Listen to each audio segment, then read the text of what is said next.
Hi, I'm Lynn Ross, Master Esthetician and founder of the Institut Dermed College of Advanced Aesthetics. Today I'm presenting the Brightening Peel. I'll be applying the Brightening Peel to Marilyn, and Marilyn is from Peru. She's a Fitzpatrick 3. This will be the first time that I'm applying a peel to Marilyn's skin, and so that's why I'm choosing our level 1 brightening peel. This would be an excellent choice for all skin types and all skin colors presenting hyperpigmentation. And with summer coming up, this is what we have the biggest request for in our spa, and what you need to learn how to manage in your spa too. I'll start with the brightening cleanser. I'll start preparing her skin. Now I've taken just a little bit of the brightening cleanser with our salicylic acid and citric acid, and I've put it in this little dish. It's a gel type cleanser, so it's a little bit thick, it's a little bit sticky, you need water to activate it, but I like to just apply it first like a mask. That way the ingredients in the cleanser work like a treatment. And so we'll just apply it on the chin, the cheeks, and down the T-zone area, full strength. I actually teach my clients to apply the cleanser this exact same way at home. So we just massage it all over the face. And then I'm going to add some water to activate the cleanser. So I just take a little bit of water, put it in my dish, or you could put it right on your fingertips, that's fine too. So we'll massage some water, and what you'll see is that the cleanser will start to become a little bit sudsy. That gives you some slip as well, so that you can do a light facial massage and start that process of relaxation that our clients come to us for and love us for. So we have the water on the skin, and now we just start to massage in upward circular motions, really pushing that cleanser into the hair follicles. So it can also work as an excellent degreasing agent to prep the skin for the peel. So you see it gets quite sudsy, and that if it's too sudsy for you, it means you're using too much. You can use probably about the size of a dime for the entire face, so it's highly concentrated and will really last a long time. And so we just massage in upward circular motions, really working that into the skin. And I normally take about, I guess 2 minutes to massage the cleanser into the skin, and also give just a light facial massage when I'm using this corrective cleanser. I like to use microfiber mitts to remove my cleansers, masks, and peels sometimes as well.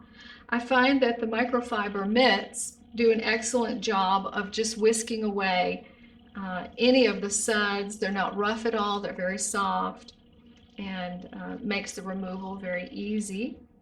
I will follow this with a brightening toner to further degrease and remove any oil from the skin, and then any suds residue that my pads have missed. So we'll just take our cotton now. So we have our 2 pads of cotton. I have the brightening toner. This has ascorbic acid and a little bit of glycolic acid. And I'm just going to spray this. It's in a sprayer, which I also like because it helps to conserve the product. I'm just going to spray that right on the pads, and then wrap those pads around my fingers. This part can be a little tricky, but it's a wonderful way just to use your fingers as a mitt. And then just remove the cleanser from the center of the face to the back toward the ear. Continue removing the cleanser and also cleansing the skin to prep for the peel.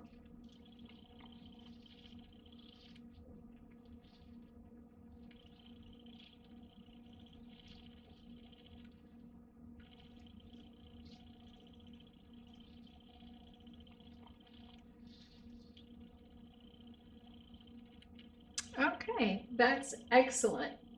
I also then like to dry the skin, and you can dry the skin with your cotton pads, dry cotton pads, or you could do it with a Kleenex. Either way is fine. But when you're applying a peel, you always want to apply that peel on dry skin, because the water will swell up the skin cells and actually be a buffer to the peel. So I'm just going to press off any excess water that's on the skin and make sure the skin is really dry prior to the application of the peel.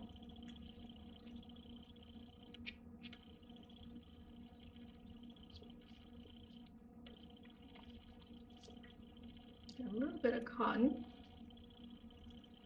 There. Okay. Now it's time to apply the peel. And as I mentioned, this is our level 1 peel. This formulation is designed with salicylic acid, Chinese pearl powder, and a high potency lactic acid. So it's excellent for not only helping to lighten, brighten, and even the skin tone, but to just lift that stubborn hyperpigmentation and help the skin to look more refined and have an all over better color. So in the peel application, I always start at the forehead and in the T-zone. These peels are very easy to apply, different than a liquid peel or a gel peel like a glycolic or a traditional lactic peel, because they're in a cream base and they're very easy to control. But I always start with my application in the T-zone area, and I'm using a rayon swab. This is a very sterile method of application because I just throw the swab away when I'm finished. Now the reason that I apply to the T-zone area first is because if there were to be, this is my more oily zone, and so there would be less chance of a complication in this zone of the face than on the cheek area or forehead area. So I'm going to apply the T-zone area first, and I'll actually remove from the peel from the T-zone area last. So we just make sure we get a good cover on the skin. You don't have to apply it too thick. It can just be a very thin layer. The feel to the client is a little bit of activity, but it's not anything that's not manageable by the client. It's very manageable. And with this peel, you'll be able to perform about 12 treatments out of this peel. Now we can just massage it in just a little bit to make sure it's even all over.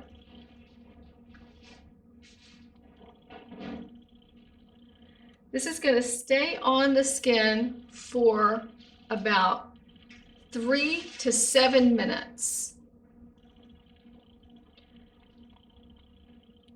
Because these peels are a creamy type of a peel, you're not going to be able to see that erythemaceous flush underneath the peel like you could with a clear liquid or a gel peel.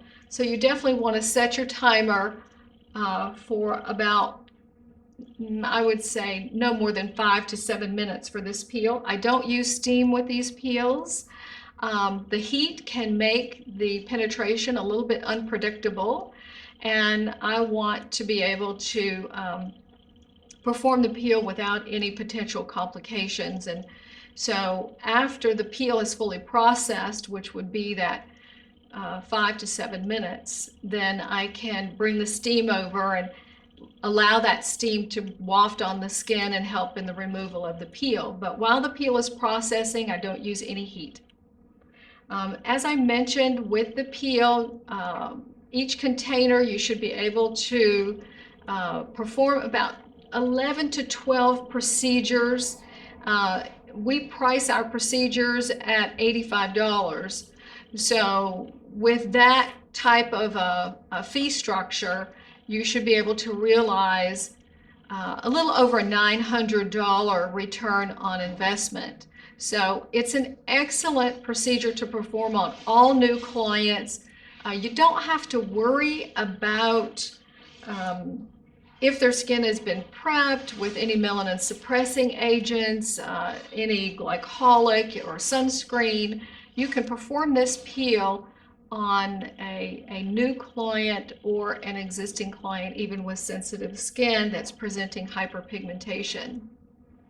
So again, we just let the peel process for that 5 to 7 minutes, and then I remove it again with my mitts, my microfiber mitts that I love.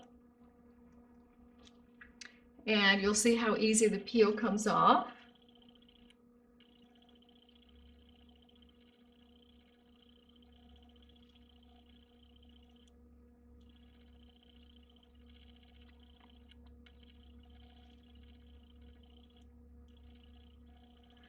Now, when we take the peel off, we see underneath just a little bit of pinkness in the skin, and that's exactly what we want to see. Just a light pink color. Looks beautiful, absolutely beautiful. That's what a peel is all about. A peel is all about creating an environment in the tissue for the skin to heal itself. And so when we do this very gentle exfoliation on the skin, we create just a mild erythemaceous flush that wakes the skin up and helps it to heal itself. So repair, and then we'll be working on preventing future sun damage.